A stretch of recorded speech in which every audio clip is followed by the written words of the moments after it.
First alert fire alarms can trigger false alarms due to steam, dust, or low batteries. These common issues often mimic actual smoke detection. Steam from cooking or showers creates particles that can trigger false alarms. These particles, even as small as zero point 0.5 microns, mimic smoke to the alarm sensor. To prevent this, place alarms at least 10 to 20 feet away from kitchens and bathrooms.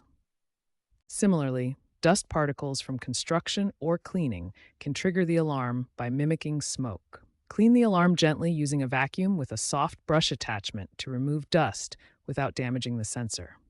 When batteries are low, the alarm will beep every 30 to 60 seconds to alert you.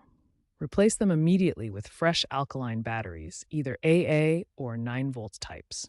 Do not use rechargeable batteries, as they can cause erratic behavior.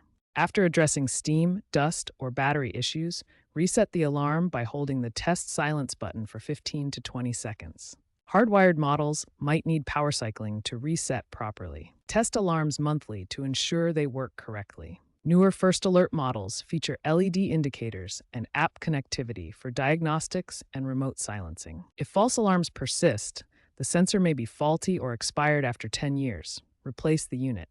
Consider upgrading to newer models with smart features like Alexa Google Assistant compatibility and anti-steam algorithms.